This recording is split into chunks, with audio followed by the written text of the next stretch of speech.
order at 6 p.m. Regular meeting of Clearlake City Council and Redevelopment Successor Agency. Roll call, please. I was going to say Madam Clerk, but... Councilmember Harris? Here. Councilmember Purdock? Here.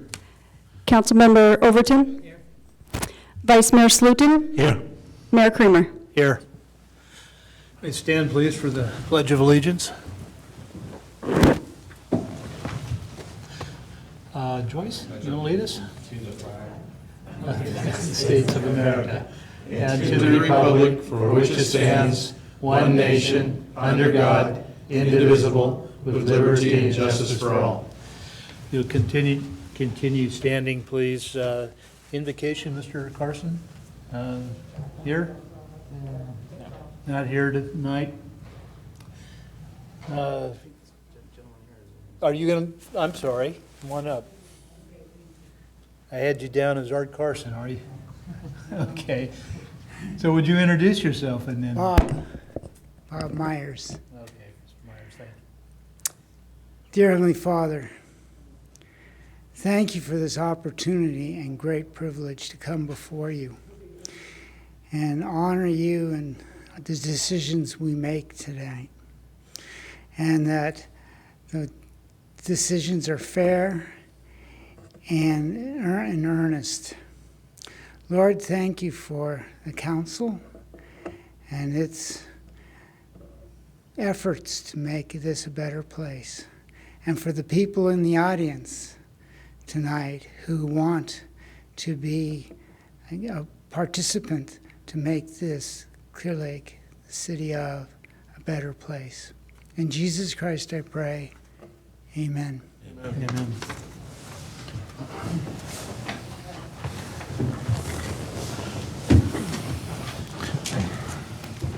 Okay, as you all know, all items on the agenda will be open for public comment before final action is taken. Citizens wishing to introduce written material into the record at a public meeting on any item are requested to provide a copy of the written material to the city clerk prior to the meeting date. That would look like this, so that the material may be distributed to the city council prior to the meeting. Speakers must restrict their comments on any item to 3 minutes.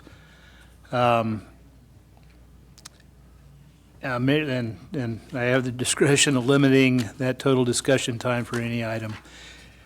As a courtesy to others, please turn off your cell phones and any other distracting devices, which I'm going to do with mine right now.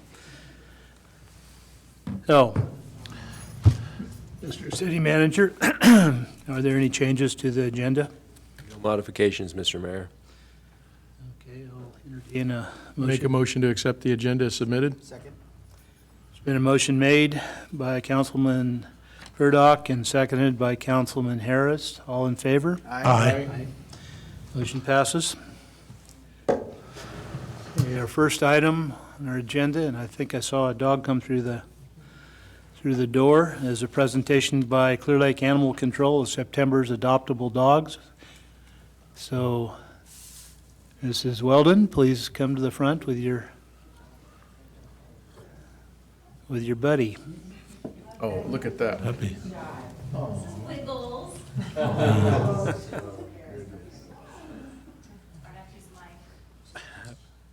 Who wouldn't want to adopt that dog? This is Wiggles. He is a lab mix. Picked up with the rest of his litter mates. Is this good, like standing this close? Close, a little over 4 months ago, and they had parvo, and one died. The rest of them survived, so 4 of them. And we took them all to the Bay Area Pet Fair, and the 3 remaining siblings all were adopted. He was not. But he's fully vaccinated, neutered, survived parvo. He also has a condition called Demodex mange. It's not contagious. All dogs have it. It's a mite parasite that when their immune systems are compromised, it kind of flares up. So he's on medication for that. It'll go away and his hair will grow back. So he's learning to walk on a leash. He likes fetching. I don't know if he'll Do it now. He likes the water.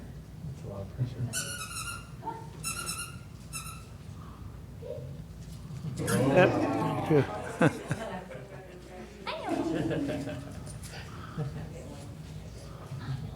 To be carried too, because I'm an enabler.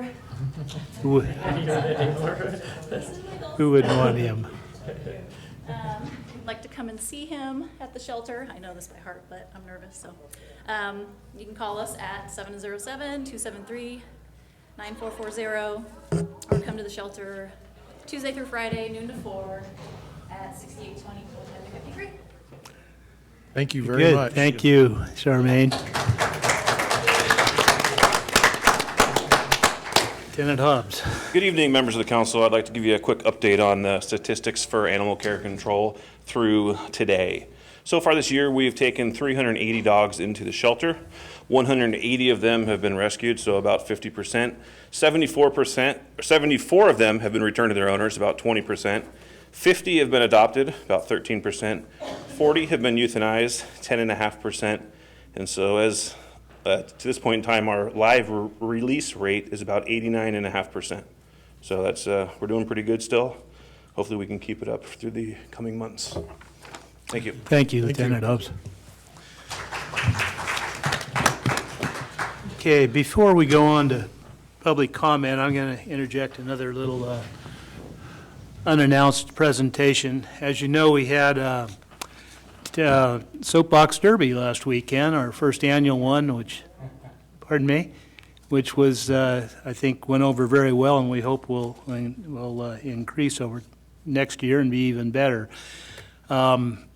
Our city manager was a very humble winner of the first Soapbox Derby, and to celebrate that, this was him accepting his trophy at the end, and I wanted to present this to you, Mr. City Manager. Mr. Flora, you can either hang it on the wall here in City Hall, or you can take it home. All right, thank you.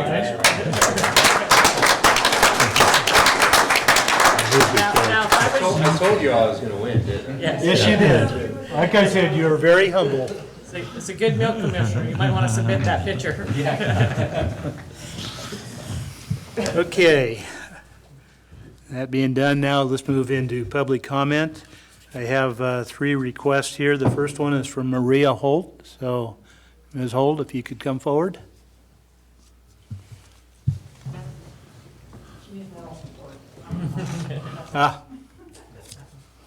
Terrified over here. There you go. Relax. Well, she's They're scary. scary. Be honest, you guys. Now, come on. Please understand that we can't comment or answer any questions at this time, but we can listen to what you have to say. Okay. I'm here because there's no crosswalks in front of KEC school. Not one crosswalk in front of the school. I was very concerned about that. I was hoping you guys can do something about that immediately. There's a lot of students there that cross the street. And there's one gentleman that comes every day, morning and afternoon, to make sure that children get across the street safely. And I always thank him when I see him. And he goes to the elementary school as well. So, and I also wanted to mention about the dry grass, the brown grass over there. I've noticed that they're watering in the afternoons, and that is obviously not the right time to water. And I was hoping you guys could do something about that as well. That's all she wants That's to say. it. Okay, thank Good job, you. Maria. Good job. Good job.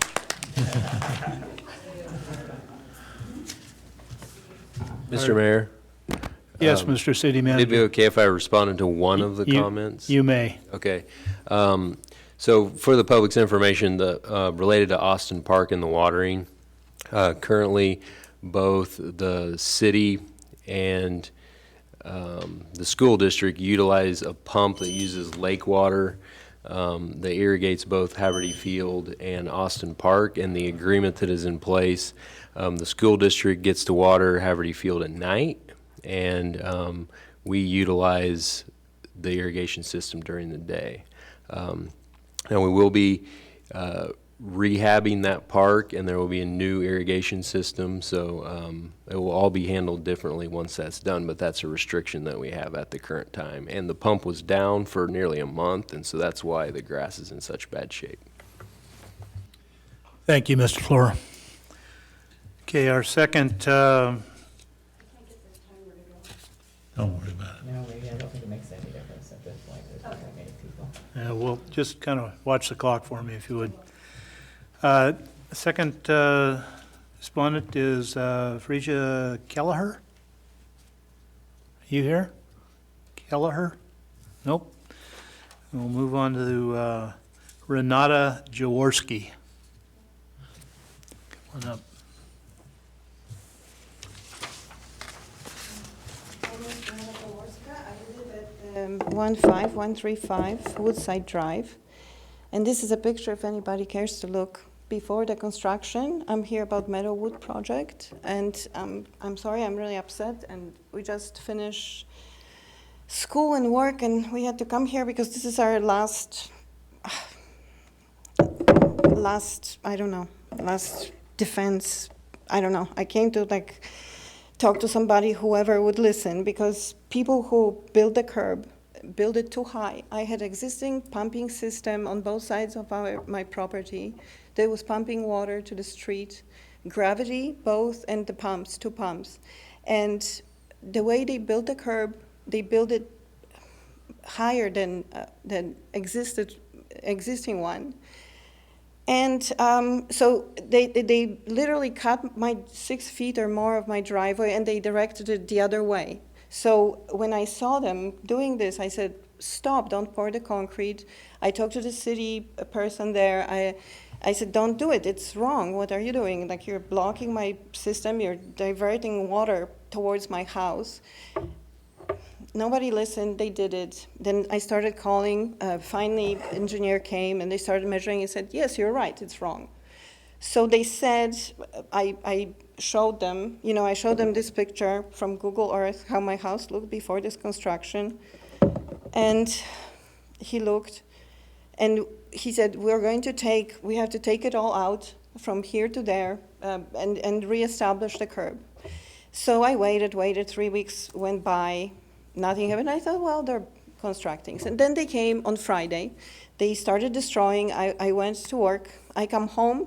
They didn't take, what we discussed with the engineer. They just took my driveway and a little bit of the curb, and they made the form. So I started looking for the city person that works there, and he said, no, it's good, everything is good, we'll make it work. And I said, who's going to make it work? It's not going to work, it's still too high, and it's wrong, again. So don't pour it. No, we're going to pour it tomorrow. So I started calling the city, but city doesn't work on Fridays. It only works from Monday to Thursday. So I wasn't able to reach anybody and do something about it before they have to take it down again. So long story short, they poured the concrete. I can show you the pictures, how it looks now. And then the engineer came again because they literally, on the left-hand side of my house, what they did was they put little pipes through the curb, but they're higher than my drainage system. So basically, and they sloped it backwards. So I started looking for them. They didn't want to talk to me at this point, and they said, well, you need to go and talk to people in the city because we've helped you enough. And I said, what do you mean you helped me enough? You're supposed to be street improvement project. This is not street improvement. Anyways, the engineer came, and he said that he would measure and he would check everything. And so he came today, he took some measurements, and then he called me, and he said that the curb is the same as it was before, and it's not true. So I asked him, what are you comparing this? Can you give me the measurement, like archive measurement, so we can compare it? And he said, no, I just did the rough calculation. So I asked him, I left him a message if he could give me in writing what he's measuring and what he comparing to. But I think what happened when they had somebody measure the street, they made a mistake, and he's comparing his measurement to the mistake. So here I am. They're going to do paving, they told me on Friday, and I don't know what to do with this. Am I on 1 minute, 13 seconds? Okay. So I Yeah, really don't know who I should talk to. Who do I deal with? I reached here to see, because I wanted to see archive measurement, not the one that was taken before the construction, but the measurement that was taken, but they said they don't have it here. They have it in Lakeport probably, but Lakeport is not open tomorrow. So I don't know. I don't know what to do. And if you want to see, everything was perfect, everything was flowing. That's how my house looked like. You can take a look. And now it's one big disaster. And first the curb, they were supposed to take it all the way where they started doing the wrong, like it was going up, but they didn't. They cut it, so it's going up, then it's going down, and when the drainage is, there's like this indent, then my driveway basically, it has this much slope. So he said, oh, it's going to drain. But on the left-hand side, so I asked them, okay, if it's going to drain, are you sure? They said yes. So I said, can you give it to me in writing? And if it's not going to drain, if the water comes to my property, who is responsible for this? And I was told that eventually, or at the end, the city is going to be responsible, but that's the way it was before, which is not the way it was before. So, Okay. I am. Thank you for your comments. Mr. Flora, did you want to comment on that? Yeah, so I'm pretty familiar with the situation. I have a report. I probably left you a message. I have a report from the engineer Okay. with a number of measurements of new and previously existing. So I'll follow up with you about But, this. I'm afraid because he told me that the measurement is the same measurement. And, Ma'am. Ma'am. Ma'am, we'll take it. okay. I'll follow up with you. So are you I have your Not number. right now. Thank you. Are there any other public comments that haven't filled out the form or wish to come up? Okay, seeing none, shall move on to the consent agenda. All items listed under the consent agenda are considered to be routine in nature and will be approved by one motion. There will be no separate discussion of these items unless a member of the council or the audience requests otherwise, or if staff has requested a change under adoption of the agenda, in which case the item will be removed for separate consideration. Any item so removed will be taken up following the motion to approve the agenda. Mr. Flora, is there anything to be removed from the consent agenda? No, Mr. Mayor. Thank you. Is there anyone in the public who would like to see something removed from the consent agenda? Okay, seeing none. Council, do you have any that you would like to see removed? Make a motion to accept the consent agenda as submitted. There's been a motion made by Councilman Purdock and seconded by Vice Mayor Slotin. All in favor? Aye. The motion passes. Shall move on to first business item number 8. Consideration of appeals of abatement orders in accordance with Clearlake Municipal Code, Chapter 18, Articles 9 and 10, to adopt resolution number 2019-40, resolution number 2019-41, and resolution number 2019-42. I assume that you're going to present that, I am, Mr. Mayor. Mr. Lambert will? Okay.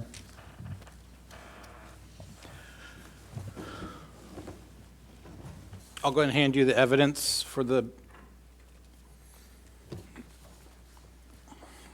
You're going to do this one at a time, Mr. Lambert, or Sir Lambert? yeah, we'll go property by property. Okay.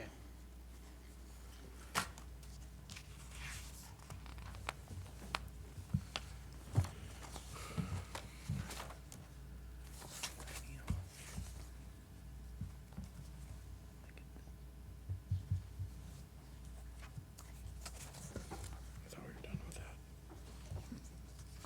Probably just about.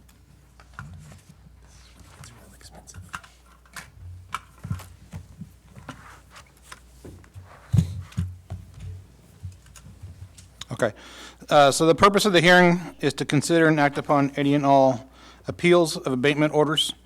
Upon due consideration of the evidence and testimony submitted by staff and the appellants, the council may, 1, grant the appeal and approve said resolution declaring that the outdoor cultivation of marijuana at said property is not constituted as a public nuisance, or 2, deny the appeal and approve said resolution upholding the abatement order for the outdoor cultivation of marijuana at said property and direct the owner to abate the public nuisance.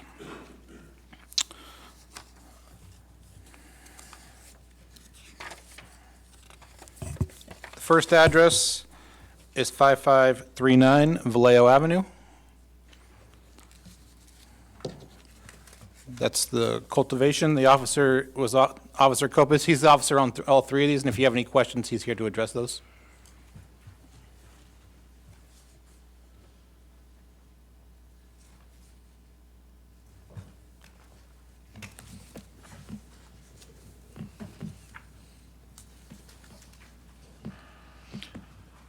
Are there any questions? Council? Do you have a question? Councilwoman? Is it okay? Okay. Yes. I see that they have like tents, and I'm assuming this is in an area that they're not supposed to have these covered grows? Yes, they have them on a vacant lot. I think it was a double lot that they were on. What took us so long to find this? I mean, this is pretty obvious that this is an illegal. It's tucked in on a dead-end street. Okay. It was an area that we don't usually, well, that I don't usually head up that way. And you just happened to come along it, or did somebody file a complaint? I was notified by Supervisor Lambert that there was a grow up there, so I went out and I took a couple pictures.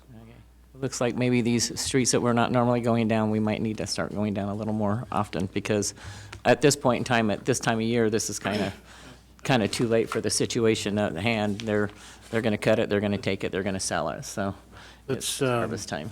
Let's see if is Mr. Martinez or representative for him here? Okay, there is not. Are there any other comments from? We'll bring it back to council. Is there any other comments? I have just a question.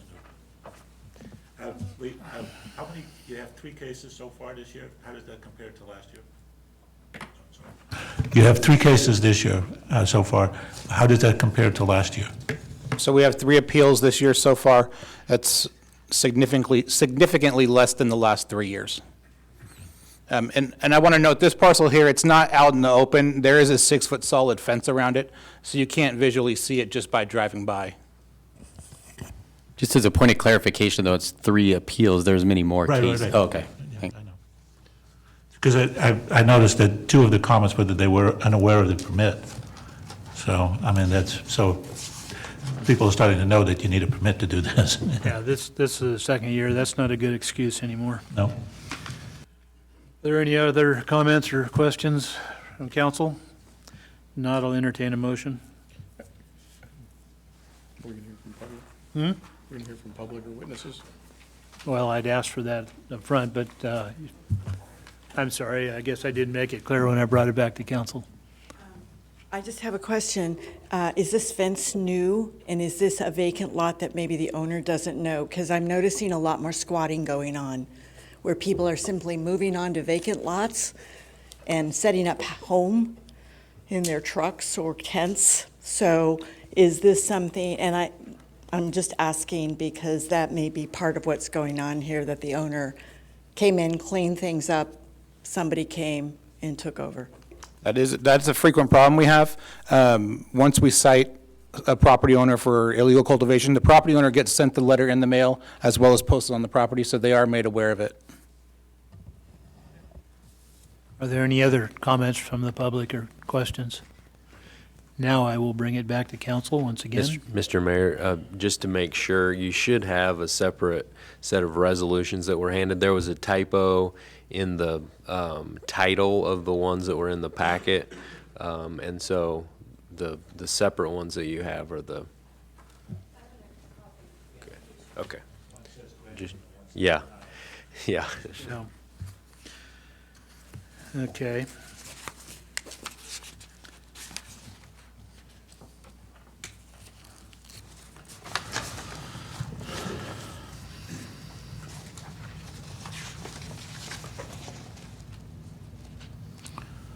So, again, I'm ready for a, I'd like to make the motion to accept resolution number 2019-40, a resolution of the City Council of the City of Clear Lake denying the appeal of an abatement order at the real estate location at 5539 Vallejo Avenue in accordance with the chapter, what is that, 15? It's 18. 18, Article 9 and 10 of the Clear Lake Municipal Code. Second. been a motion made and seconded. All in favor? Aye. Aye. Motion passes. Okay, you want to do the next one? Bring on 2019-41. Second property is at 6056 Armijo Avenue. Again, it's a fenced-in lot.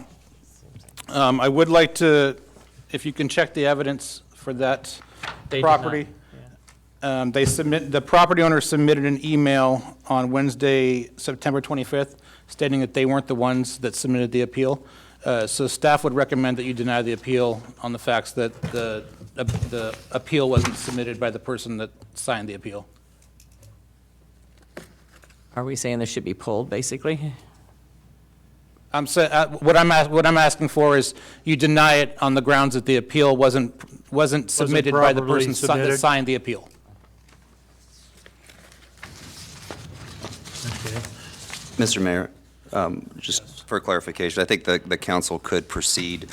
I'm not sure whether we know whether this was a representative that submitted the appeal on behalf, and so rather than pull it, I would recommend that we just proceed, and you can consider that in your deliberations as you see fit. Okay. A word from me. Are there any comments from the public or questions? Apparently they're not, because they denied, based on that. And if the owner's in the audience, they could step up as well. All right, seeing that he's not, again, are there any public comments or questions with regard to this resolution? Okay, seeing none, I'll bring it back to council. Any questions or comments? Well, I'd like to have a clarification that, do we do the denial the same as what we did the past one? Okay. That was, yeah. Okay, I will entertain a motion if there are no more questions. Mr. Mayor, I'd like to make a motion to deny the appeal for resolution number 2019-401 regarding property at 6056 Amijo Avenue in Clear Lake, California. This is in accordance with Code Chapter 18, Article 9 and 10, adopting the resolution. Second. Motion is made by Councilman Harris and seconded by Councilman Purdock. All in favor? Aye. Motion passes. On to next motion on resolution number 2019-42. The final property is at 3539 Madrone Street. This is a backyard where there's a dwelling, and it's in a residential area off of Olympic Drive.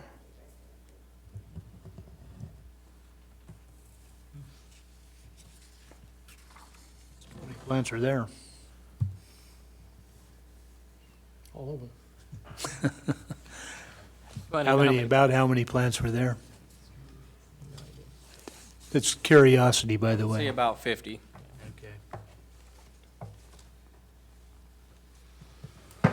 And obviously in a larger than a 10 by 10 space.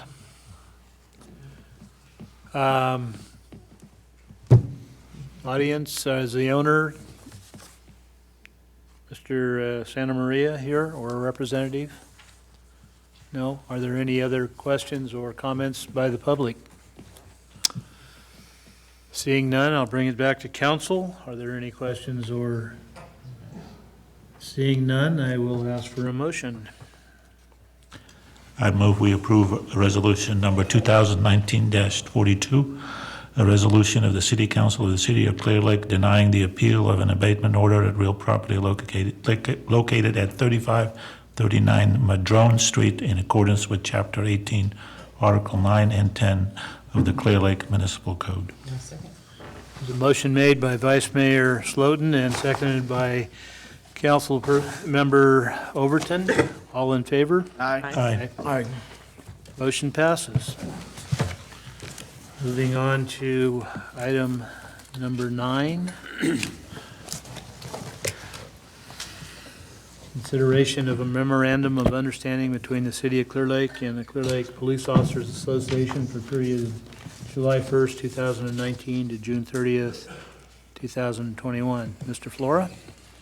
Yes, Mr. Mayor, members of the council. So as you're aware, the city has been meeting with the Clearlake Police Officers Association for several months towards drafting a new memorandum of understanding. Both sides have reached a tentative agreement. The staff feel is both physically responsible and positions the members of the POA at a competitive advantage for salaries and benefits with other local agencies.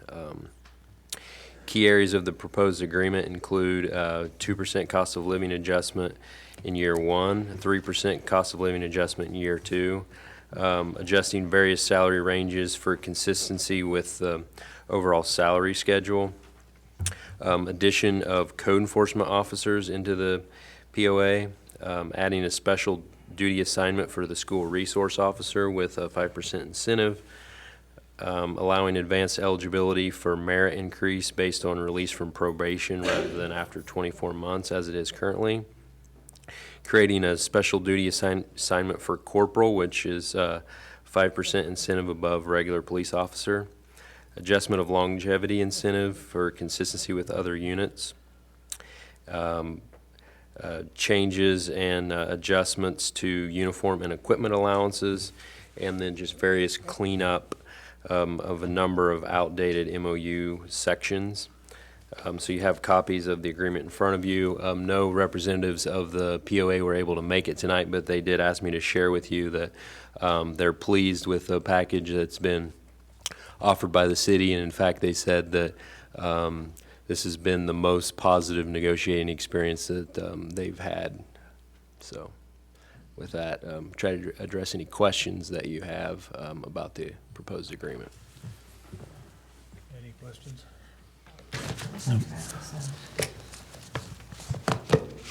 Take it to the public. The public have any comments or questions?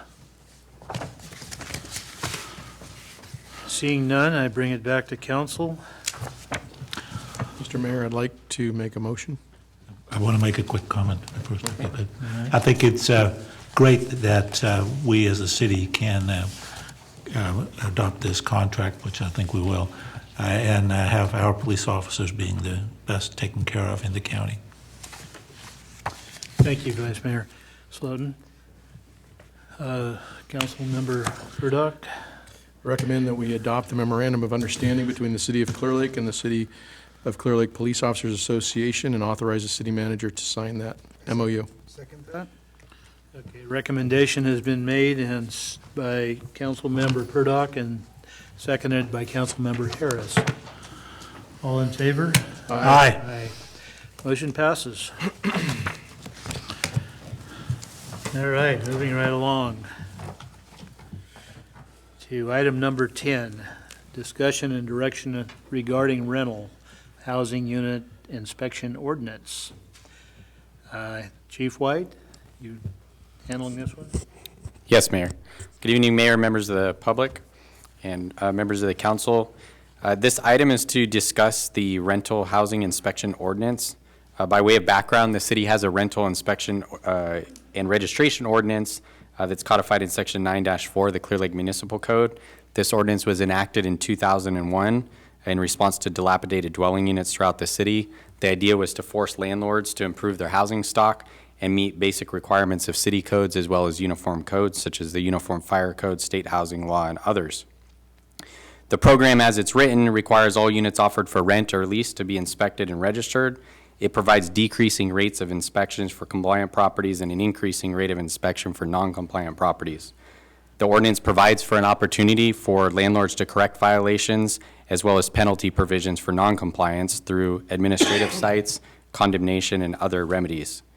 In 2005, during a budget workshop of the City Council, it was a recommendation of the interim city administrator to suspend that program, presumably due to budgetary issues. Since that time, although the ordinance has remained in the books, the program has been unfunded and not enforced.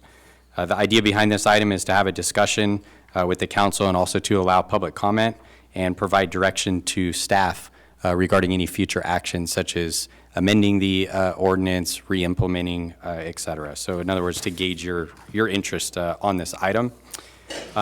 I was unable to find information regarding how successful this program was when it was in the city, but I did look at other cities, and there are models throughout different areas. Just some key points. Sacramento, between 2008 to 2013, they had implemented a rental housing inspection program. Their housing and dangerous building cases were reduced by 22%. Greensboro, North Carolina, brought more than 8,700 rental properties up to minimum standards in just 4 years. The idea here is that we need to protect the idea behind one of these ordinances is to protect the most vulnerable residents that exist or that live within our city. And looking at how other cities do this, and I think something that as you deliberate and talk about this is how we would fund such a program. In one case that I came across, the city was actually so successful, they originally anticipated funding the program through fines and penalties, but they actually got so much compliance that they ran into some issues with funding it, but it otherwise achieved its goal. And so I have plenty of information that I can share if you ask questions. I also have, if we unblink the screen, I just wanted to share to give you kind of a sense of what we deal with within the community with some of these properties. Bear with me while I don't think that's not our city. Yes. So that's actually what it's going to look like when we're done. I don't think we have the space. It's downtown Los Angeles. Okay, so on the left there, and code enforcement, feel free to jump in, but you can see that's a bathroom of a rental unit. I guess the sink is the pipe coming out of the wall. The ground's all messed up. The other one, I believe, is a hallway. Is that right? Okay. So you can see all kinds of issues going on with the ceiling, et cetera. These are some other ones. So you see in a bathroom, it was all unfinished in there, just some linoleum laid on the ground. The right one, I think, it looks like something out of a horror movie, but it's actually an electrical panel, and they put foam around it and then left it all uncovered. The one on the right's kind of hard to see at the top, but it's actually an extension cord that's spliced together with no electrical coverings. The one on the left, it's actually a bathtub, and the control is a pair of pliers, I believe, that's strapped onto the controls so that you can try to use it. I would tell you that some of the cases that I've seen within the community are pretty egregious, and I find that it's with many individuals who they don't know what the recourse is. They don't know what, that they have certain rights, et cetera. I would tell you that as we kind of deliberate this and think about it, that we need to be very thoughtful in how we do it so that we don't impact negatively individuals who may be in this and create a worse housing crisis. The flip side, however, is that if you implement a program like this, the idea is that you will encourage, in some cases, force landlords who maybe otherwise wouldn't, to improve the housing stock. We all know that housing is an issue. So if we can deal with these issues, and from a code enforcement perspective, we call this a rental housing unit inspection ordinance. In some places they call it like a preemptive code enforcement inspection or periodic code enforcement program, is that we can prevent cases hopefully from becoming red tags and so forth and get the properties into compliance and make it so that people are able to live in a baseline standard of housing within the community. So again, I'll turn it over to you to ask questions, and I've got a lot of resources to be able to answer regarding this program as written and also to what's available out there. Okay, first question, Council Member Overton. Yeah, I was sitting on the council when we enacted this, and it was definitely to try to cure some of these problems.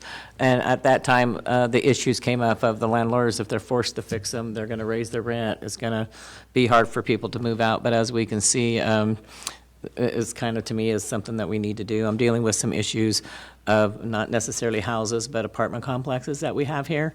And so the reason why it went away was because of funding. It's when everything crashed and we just didn't have the money to put somebody on this. So I guess my question is I think it's definitely something we need to bring back, but the finances of how are we going to finance it? I don't think we can depend on fines and fees. I think that just needs to be something that we are able to put into our budget somehow. So you have any ideas on how we're going to do that? Well, I mean, I we've talked about it a little bit, and I mean, we would try, I think, or our recommendation would be to establish a fee program that covers the cost of the staff time to administer it. So the registration fee that you're required to pay would support that. But, you know, the scope and the scale of the problem here in the city is something that shouldn't be underestimated, because I mean, we have a much higher renter population than a lot of communities. It's almost 50%. And so being able to address all those folks is going to be a challenge. And then according to our latest housing statistics, 43% of the houses in the city are considered to need substantial rehabilitation or are already dilapidated. So, you know, we need to address the problem, but it's a big thing to get our arms around. So, Can I finish it? So the idea is people are going to call, they're going to register for, like, say, okay, so in apartment complexes, we were saying they would pay less money because they're a whole complex compared to, you know, per unit, per se. Is that the idea? Yes, so to address a couple things that you brought up. So for multi-unit dwellings, there are programs where places have implemented random sampling inspections, so they won't inspect all the units, which helps lower the cost. There's also a lot of incentive programs, so that if you have a landlord who is complying with the program, in some cases they can get exemptions up to 6 years for inspections, which saves the jurisdiction time from having to go and re-inspect every property. It wouldn't be feasible to do every property, so that's one of the ways to do it. I will point out, though, that the fee structure and looking what other jurisdictions have done is relatively low. What they try to increase is on the side of non-compliance. Again, it's not going to fund the entire program, but it helps to create some of that within the program. And then again, these kind of decreasing frequency of inspections for those who are compliant, particularly somebody who may have multiple properties within the city, et cetera. We want to reward compliance and basically create penalties for those who choose not to comply. Councilman, Member Purdock. Just would like to thank staff. I'd like to, this is something that I was trying to bring forward when I served as mayor, because it's something that's important to me. We have a lot of older homes that are now have become a mailbox income for people owning the property, but who do not live here. And I think this has been a terrible blight. We have a lot of rental properties that are way below standard. When I would travel around the city looking for or conducting inspections for insurance purposes, I would see open sewer and other problems that existed that were a huge health hazard, rats and garbage and things like that in rental properties. And so thank you very much for bringing this to us. It's a long time overdue, and I hope that it will be just another tool that will help make us a cleaner, safer, and better managed city. So thank you. Councilmember Harris. Chief White, how will we identify the homes that are rented? It's a good question. I don't have the full answer for you. I think that it's a combination of factors, but that is going to be one of the challenges if we look to re-implement that, is to come up with a mechanism or method. I believe under the prior one, they're actually supposed to have a city business license as well. I certainly have never seen a business license come across for somebody who rents out a home. So I think that's something, too, that we need to coordinate when we bring it back to the council. So the few things that come out in my mind very quickly is that I love this concept, by the way. It's just the implementation is what concerns me. I would hate for this to be a scenario where those who act to comply with the new municipal codes would be the most affected, because truly the people who come forward and want to follow the law are not the ones typically that are ones causing the issue with the law. So it becomes a difficult situation to identify exactly which homes are being affected by this, and making sure that those are the ones that we're targeting, because we will have self-compliance in this, and those people will be, you know, held to the same standard as anyone else. But it's the ones that don't self-comply and kind of fly under the radar is the biggest concern that I would have. The second concern that I obviously would have is that what would be our concern with displacement at this point? Because I do know I've been in a cornucopia of homes in our community, and I will say that I've seen extreme substandard living, and I've been told repeatedly by the tenants, the reason why my rent is as low as it is because I don't complain about the issues. And as much as I think that that's a terrible situation to be in, I do understand an economically challenging scenario may put somebody in that position. So this may very effectively put them in a position where the repairs on that home may force the rent to an unmanageable level. So it may have a counter effect.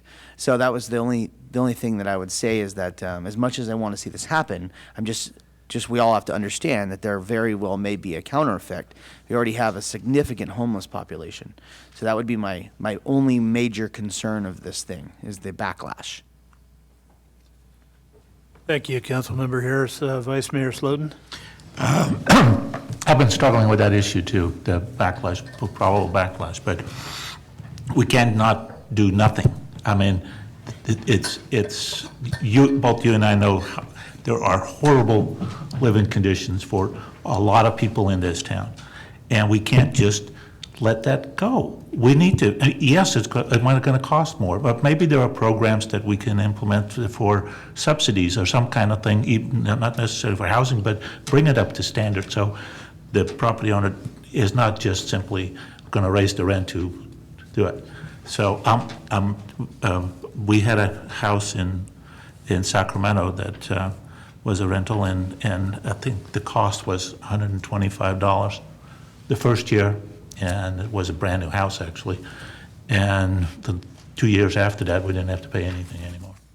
So there could be a sliding scale, and we have to figure out the finances on it. First, both the fee and reduced fee for repeat inspections. That would be certainly one way to do it, but I think it's desperately needed, and we need to bring our housing standard up to par with most cities.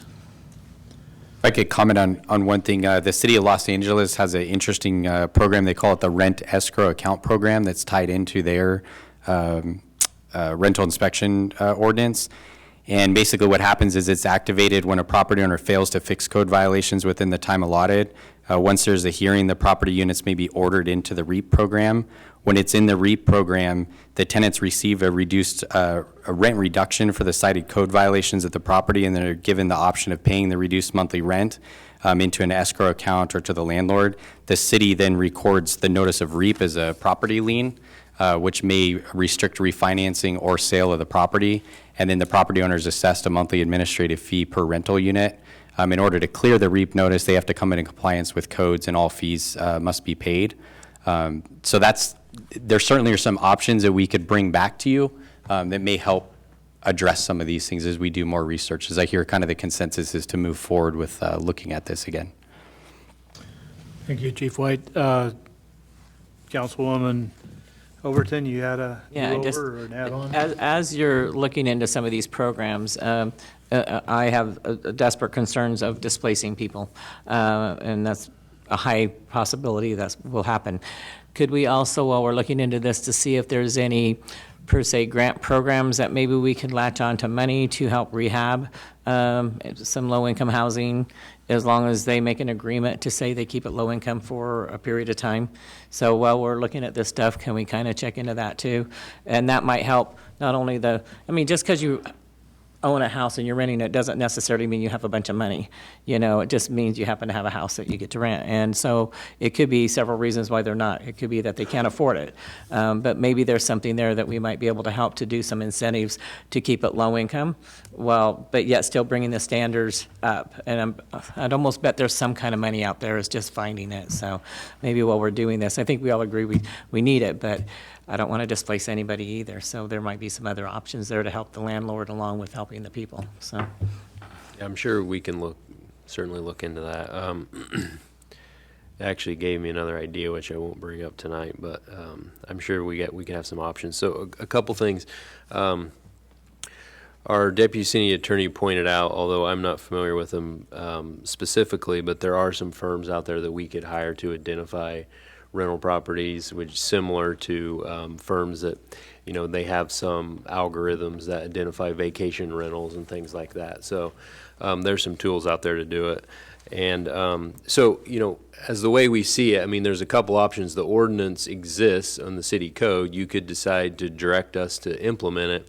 However, it was from 2005, and we don't feel like it was set up really too great. So we would prefer to, it sounds like there's a pretty clear consensus from the council to come back, and so we would make some recommended revisions, put together a plan to fund the operation, what it would take to do that, and then have the council consider amending the existing ordinance at that time. Councilmember Purdock. I know it's a little labor intensive, but it could be just, there's no constitutional protections for asking someone if this is a rental property they're living in, if they're contacted by code enforcement, law enforcement, fire, EMS, and I think we could help try to build a database that way. I heard of the REAP program and others like it. I think that's a way to protect people from being evicted in homes that could still be inhabited while the repairs are taking place. But and believe me, I'm very concerned, and I want to make sure that we're helping folks not to become homeless. But we can't turn a blind eye to this any longer. And we saw some pictures that I think are more typical than we even know about for how people are living in the conditions that people are living in our city. And I think this is, again, just a great opportunity to move forward, something we need to do and take responsibility for. And I think there's going to be a lot of compliance from folks who are landlords and responsible landlords that are going to come in and be compliant because it's going to help them. So thank you.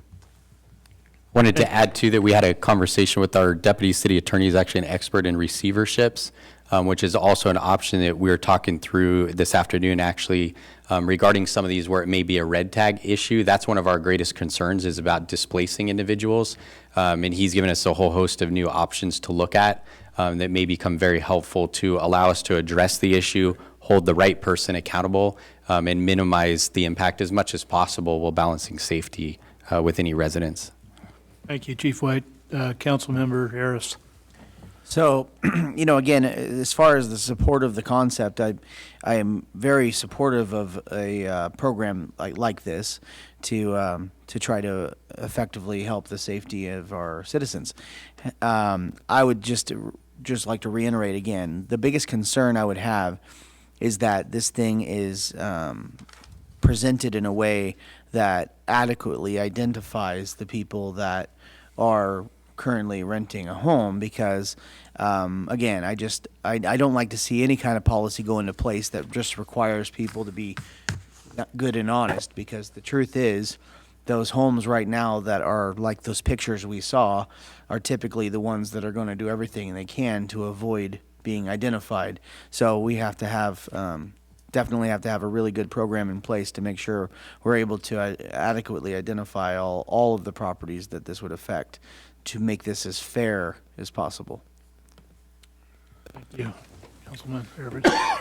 Yes, this is Almond. Come on up.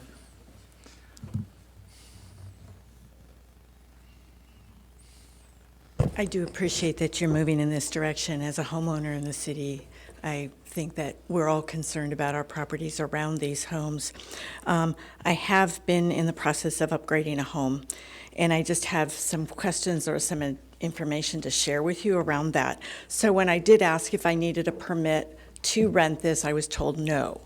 So it is part of my building permit. So I would encourage you to look at how this fits in with your building permit process, and if that can be a component or a piece that gets written off at the same time. Social Service Housing Department, in order to rent for them, there is an extensive checklist that they go through, and you should get a hold of that. I mean, it's everything from every window must have a blind that functions to everything else. So that is being done annually for those homes.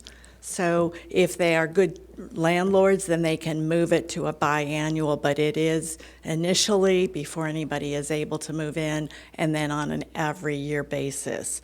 The other part for your registration, it gets back to the annual homes versus vacation homes. How does that look? And then the other thing I would look at is number of occupants, because that's also my concern as a community person who owns multiple properties. When I have 5 or 6 families living in a home, there's very little that landlord can do to maintain that property appropriately when you have that many occupants. It just takes properties down. So you need to look at a whole variety of things, but definitely look at what the social services housing is being done. So thank you. Thank you. Those are some great suggestions. Are there any other suggestions or comments from the public? We'll get you next, Mr. Coker. Chuck Leonard, City of Clearlake. I'm glad to see this being reinstated, even though I was on the council when we suspended it. But I'd be very cautious in what you do. I hate to disagree with Cheryl, but she'll get even with me. But anyway, the Section 8 thing is way too restrictive. Somehow our rental ordinance before got moved into almost like a Section 8 thing they were using for inspections. There were things like they required so many square feet of window for each room for the square footage of the room. Well, a lot of these houses, you wouldn't even be able to rent them anymore. And I know that my own house, I used it, and it's not substandard, but there's a room that I had that didn't meet the Section 8 qualifications. And there were an awful lot of things that were like that didn't really belong. It was way too restrictive. So to use the Section 8 thing is the wrong way to go. It didn't work out. The thing that it really helps with is like mandatory garbage. When Kurt June, Bruno, and I were doing volunteers for code enforcement, we used to, as we went to problems, we'd go to tell somebody to clean up their yard and stuff. We'd find out there were renters, and we made up a list, and we'd bring it back and let the guy go through it.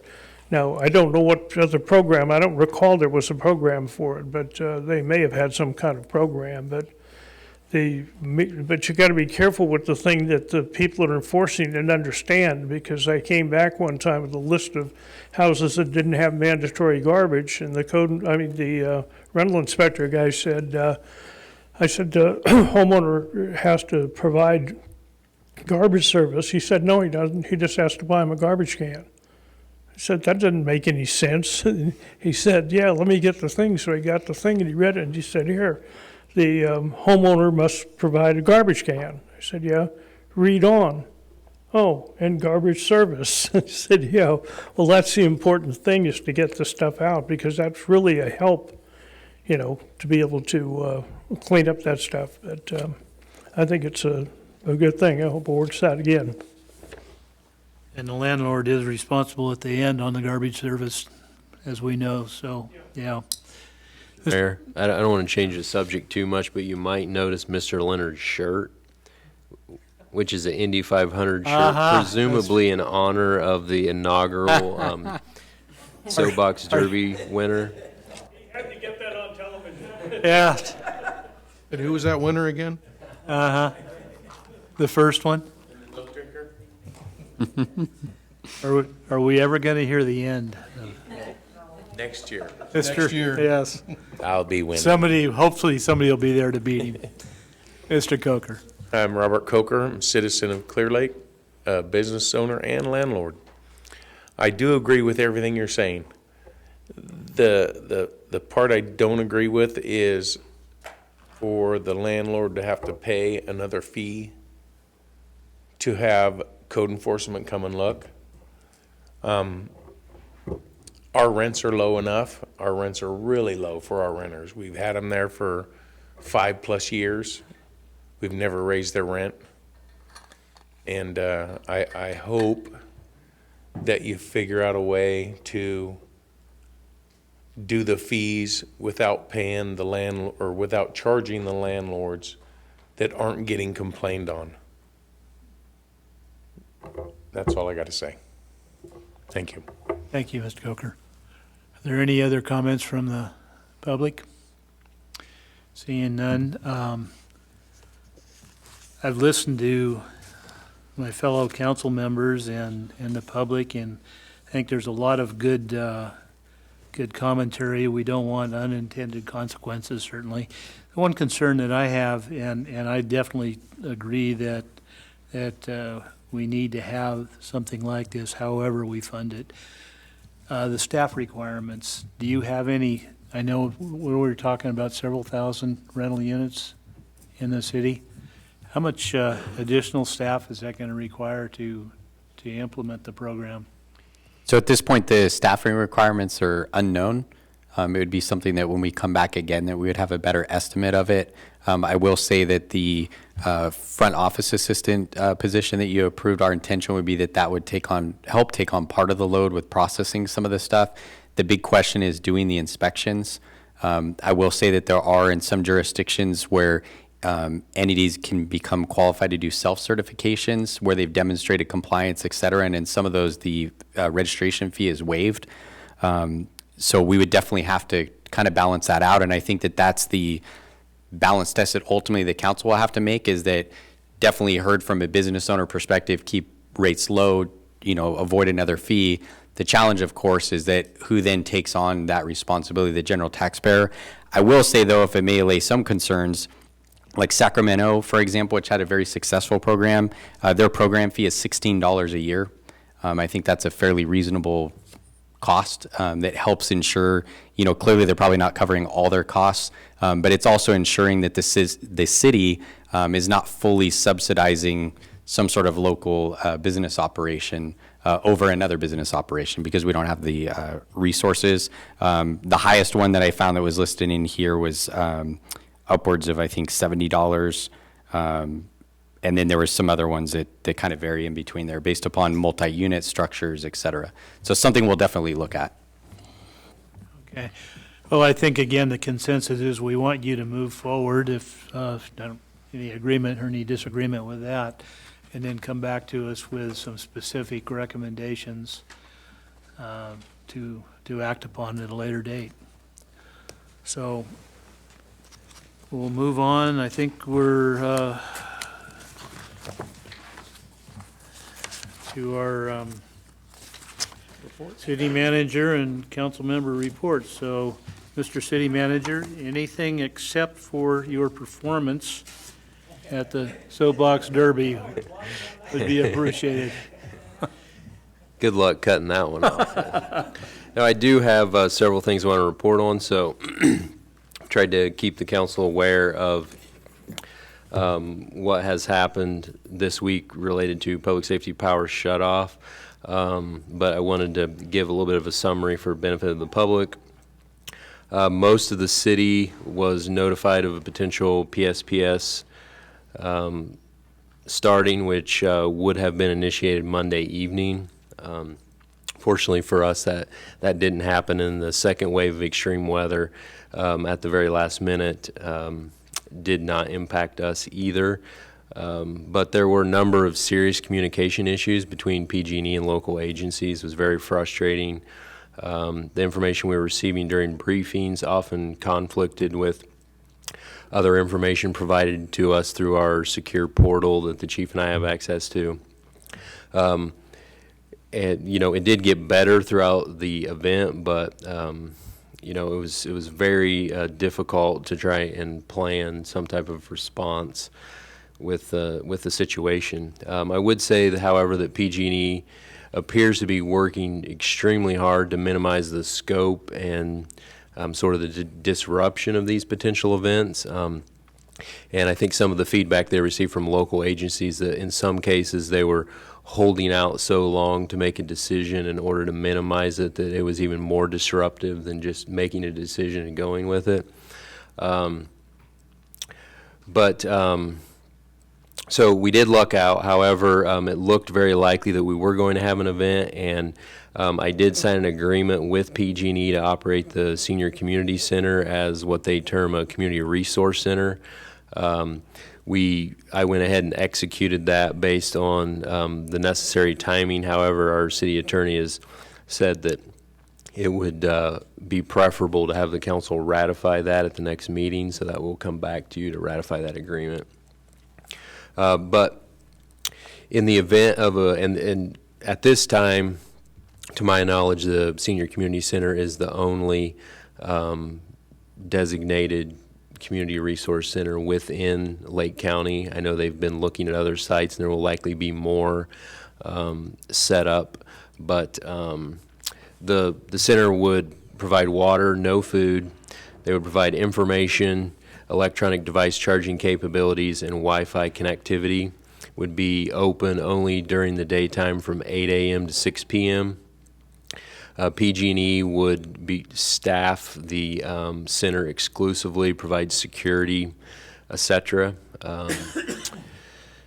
So unless there's any questions on that, I just did want to update as well. The city has received all the equipment and the upgrades that were determined necessary for us to prepare our operations for an upcoming event, which included all of our fueling tanks and equipment. That's all in place and ready to go. The traffic lights in the city that we're responsible for, we now have battery and generator backup for all those to help minimize staff needs to manage that during the shut-off. And then we just remind the public that we do have a PSPS site on the city webpage, which has access to a lot of information through PG&E, a number of different resources, including businesses within our community that are prepared and intend to be open during one of these upcoming events. So this was an unofficial channel, but I was told this week that PG&E anticipates the likelihood of approximately 12 of these events happening before the end of the year. So that would not necessarily be here, but within their service area. The Tourism Improvement District, many of you probably have gotten notifications, but the marketing brand reveal will be on October 9th, 3 p.m. at the Soper Reese Theater in Lakeport. Really excited about what's been put together, and I think all of you would be interested in attending that event. We're having it at the Soper Reese so that there's plenty of room for folks to participate. We're very excited about the direction the Tourism Improvement District will be taking in branding this county for tourists. So I think you'll be very interested to see that. Next week, Wednesday, 5 o'clock, October 2nd, will be the State of the City event. You will want to arrive at 5 o'clock and make sure you don't miss any of the planned activities that we have, which include a canine demonstration from Public Works with our asphalt recycler and hot box, along with some other equipment. We intend to have an Austin Park groundbreaking ceremony for that project, which should be starting later this year. And then, of course, speeches from various local officials, including your Honorable Mayor. The Meadowbrook project is ongoing. Most of the concrete work is done. I believe they're going to start paving on the 3rd. We do have a Planning Commission meeting next Tuesday, which has 2 fairly significant projects in the city. One is the Tribal Health Medical Clinic down here on Olympic Drive, which is almost a 25,000 square foot medical facility. It's appears to be very well designed, a great project, so their use permit will be for the commission. And then D&N Compassion Center, also on Olympic, has applied for their micro-business use permit, which that ordinance was put into place by the council earlier this year, and they have applied for that, so we'll see how that goes. We talked the last meeting about some retail information, and so we did contract with Retail Strategies to attend the ICSC Western Conference. So I wanted to just give you a quick overview of the result of that. We were the only area in Northern California that were directly represented at that event. There were over 3,000 registered attendees with 41 retailers and 52 overall companies represented there. We did get specific feedback from 12 companies that have specific interest in the Clearlake market, so I'm continuing to follow up on those, but they include a shoe store, a salon, a hotel, a paint store, a general retailer, a package office supply store, multiple gas stations, and multiple restaurants. So pleased with the leads we got from that event and look forward to bringing several of those businesses to our community. I'll be attending the city managers meeting in Ukiah tomorrow with other Lake County and Mendocino County city managers. I did want to point out an event that I don't think I'm going to be able to attend, but may be of interest to some of you if you haven't seen anything about it. Saving the Sacred premiere. It's a movie that's been put together primarily, I believe, by the Koi Nation. So that's going to be shown at 5 p.m. at the Canocti Education Center. Tickets are $20, and the proceeds are going to benefit the Anderson Marsh State Historic Park. So I will mention the Soapbox Derby, but primarily thanks to Ms. Veramontes, who was the race director and put a lot of effort into making sure the event went smoothly. There were a lot of city staff that supported that event, numerous community volunteers and sponsors, so very thankful for all of that. Most of you were there, but it was a wonderful event with approximately 300 attendees. We have set next year's date for September 19th, 2020. And if you would like to indulge me, there's a gentleman, David Noland, who had the drone there. He did put together a short video of the event, and the intention is to use it to be able to promote future events. So I have that queued up if you would like for me to show it to you. Yes.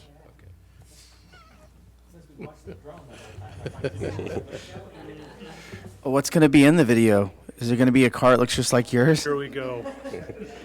Trusted Dam Road Extension, Clearlake, California.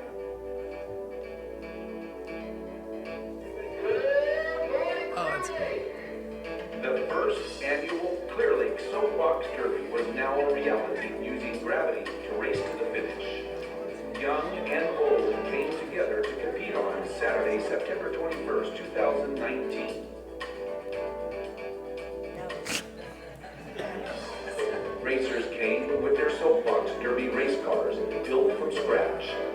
This wonderful event brought families and friends together to watch and participate in the downhill races at the Clearlake Soapbox Derby's inaugural event of 2019.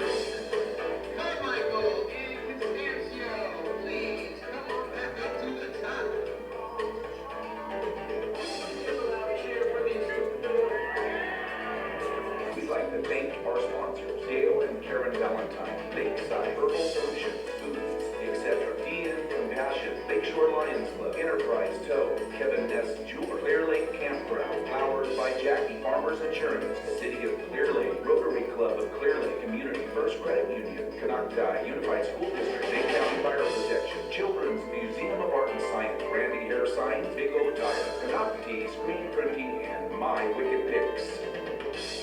Throughout the event, folks were already talking about next year.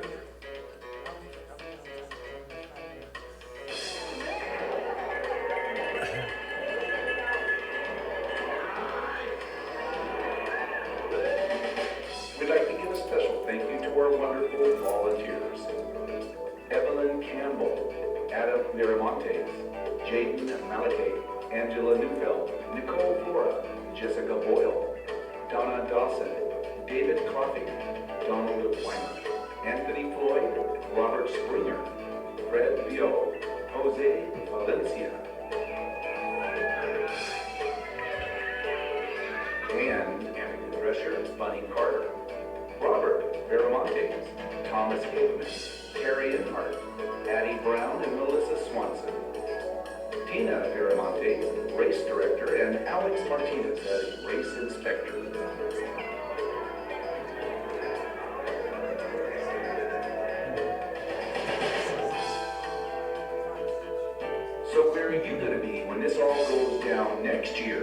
you know the answer already.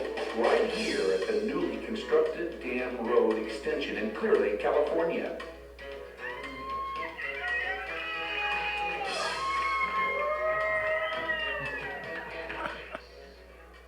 Mr. Johnny Miskule, one of the top sport flaggers in the States. This is about the kids, said Miskule. Nothing makes me happier than seeing children engaged in the track. And this is even more exciting because they get to build cars from scratch and sit behind the wheel. Here we go. Is Alan in front? He's trying to be aerodynamic. He's looking. Please, Alan, please. For more information, for you to be a part of this fantastic event, go to www.clearlakesoapboxderby.com. Our judges were Russ Kremer, Andrew White, Denise Lustelo, and Bruno Sabatier.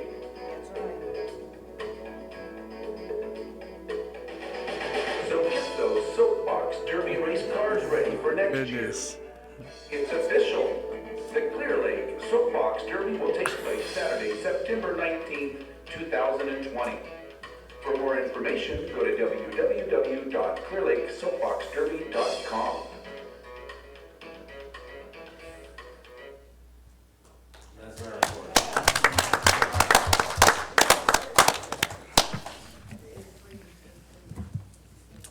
That's on our website? I don't know if it is yet, but it will be soon. Good. Will that be at all? Just finished this afternoon. Okay. It's the first look. I noticed the braking area at the end was not in that. Okay. All right, are you done? All right, Council Member Burdock. Not much to report. We had a Clear Lake Chamber meeting last night. We're looking forward to the Christmas parade, Christmas light parade. Like to start reminding people to get those businesses ready. We're going to have a competition. And we also reached out to our neighbors to the south in Lower Lake, the Lower Lake Action Group, to see if we might be able to help support the same type of program and parade in Lower Lake. I think that'd be really exciting. So that's it for my report. Thank you, Councilmember Burdock. Councilmember Harris. You know, I did participate in a couple of different things, including that soapbox derby. Also went to the Meals on Wheels fundraiser, which was a fantastic fundraiser as always. And then I did assist with the artists that were painting the new mural, which is beautiful. But beside that, I wanted to give a special thanks to the police department and the fire department for their quick response when a tree suddenly fell on both of my parents who happened to be gardening in their yard. And they both ended up at the hospital because of the situation. But the quick response of our local law enforcement and fire department was pivotal in making sure that they were secure and safe. And I really do appreciate very much the efforts. So that is all. Thank you. Glad it turned out okay. Hadn't heard that one. Councilmember Overton. Okay, well, as all, Soapbox Derby was awesome. I mean, that was so exciting to watch you guys just things. I'm looking forward to next year so much. We've got plans, right? Vendors were really great there, too. It was really nice to have some vendors there. And so it was just an all-around great event. I was so excited to see that happen. I see that that's going to be Clear Lake. I really do. It's just a fun place. So awesome job, guys. MPG&E, back and forth, I agree. It was really confusing to us there at our things, and I hope that that gets better if something does go down, because nobody quite knew what was going on. Even the poor guys that were there didn't know what was going on. So I hope that becomes a better communication if something happens. A little test run, I call it. Nothing happened, so it was a little test run. I think they know where they need to fix. So let's say our hoedown was awesome due to our wonderful council members that showed up. I really appreciate you guys showing up, and Mr. Harris here, who did an awesome job on our auction. He's always great to do that, and I really appreciate all the help and the support. We had some really great community people who really stepped up for us. Everybody knows that we were having a rough time, and some of our businesses really stepped up and became very good sponsors, and I really appreciate all their sponsorships. So I don't know if anybody's been by to see the mural. That is an awesome mural. Way better. I got the picture out today, and this picture is so much better than the picture that we've seen. The mural is beautiful. I cannot wait. Bruno's going to put a solar light up there for us, because when I shine the light on it, it just glowed. It just glowed. And I mean, at nighttime, that is just going to just stand out so much. So I cannot wait for Bruno to get back from his conference, because that's the first thing I hope he puts up is that light. So they did an awesome job on that, and I really look forward to hopefully more people, doing the same thing on their buildings. I think that's a really good thing for us to start, and I'm trying to right now try to get a grant, if all council will approve, if I get the grant, to do murals like at the community center. And I mean, I just think that I really would like to see that be more of an arts area too. It is our community center, and if we do murals on our city stuff, then maybe more people will do that. So I'm trying to see what kind of grants are out there for us on that kind of stuff. And outside of that, I believe that's it. Thank you very much, guys, for supporting us, though. I really appreciate it. Vice Mayor Slotin. We had a meeting, the marketing committee meeting, and there were going to be some signs put up, directional signs for, you might have seen them in the hallway next to the city manager's office. They're going to be put up shortly, Yes. and we're trying to get an overall calendar together for all the events for, hopefully a repeat of the Shakespeare in the Park. Oh, yeah, and that's the good, too. Spot 30 and Christmas parade and all those kind of things, put a mass calendar together so people can start planning stuff on it. We're also talking about additional murals, both on the bathrooms of both Austin Park and Red Bud Park. And I think that's it on the marketing committee. I also attended the LAFCO meeting. We dissolved a couple of community service districts. One was the predecessor of the Golden State Water District, because they're still on the books, and we're starting to look at reports on the cemetery districts. Lots of them are in dire financial straits because of both property taxes and use. I mean, people are not buried that much anymore, Right. being cremated and stuff. Also, some potential exciting and probably controversial issues will be coming up to LAFCO, and one of them is the South Lake Port annexation. So that's going to be interesting. Yeah, that's going to be a controversial one. That's my report. Thank you, Vice Mayor. My first thing is also on the soapbox derby. Tina, you did an awesome job. You really did, and we all owe you a debt of gratitude, and we look for you. Now you've got to make it better next year. So, and I know you're working on that. We had a couple birthdays today too that nobody has mentioned so far. One birthday girl is not here. Our city clerk.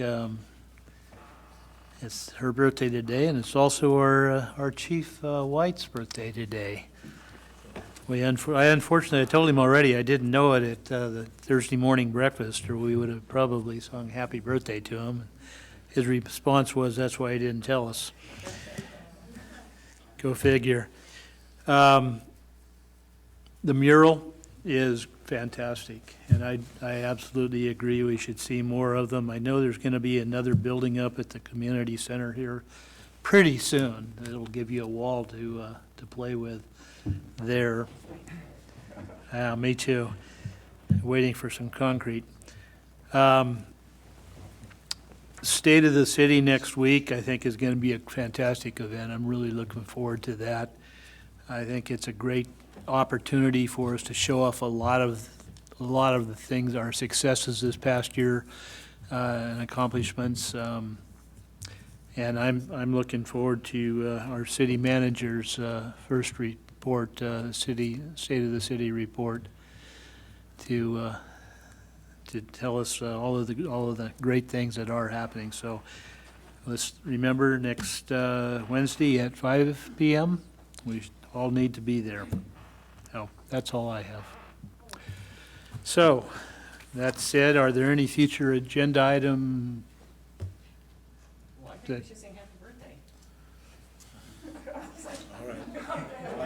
Birthday to you, happy birthday to you. Happy birthday, dear Andrew White. Happy birthday to you. Thank you. Cha-cha-cha. You didn't escape that after all. Future agenda items. Councilman Purdock. Looking for consensus. I've talked to Chief White, and there was, I think, 3 intersections within the city that I am concerned about safety issues. But we had on the books a traffic safety committee, but that has not met in several years. And I'd like consensus to see about bringing that back, so any traffic safety issues could be brought before that committee. I'd agree with that. Councilmember Harris.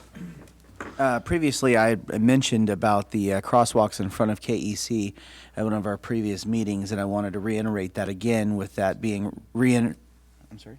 That's another reason. It's being re-energized again by our community member who spoke tonight. I think it's absolutely imperative that we do what we need to do, whatever that is, to get crosswalks in front of KEC. There is definitely an increased flow of traffic now through there because of the Dam Road extension, and I want to make sure that the children in our community are safe. Thank you. Councilmember Overton.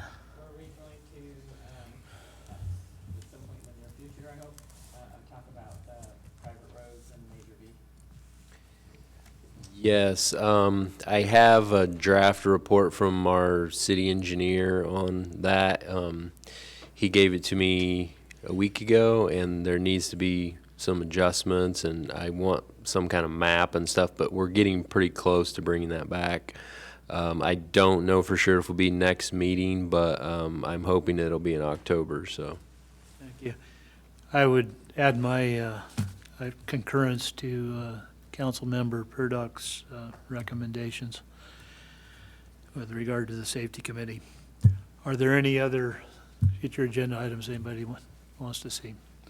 Okay, seeing none, adjourn to closed session at 7:27 PM after a short recess.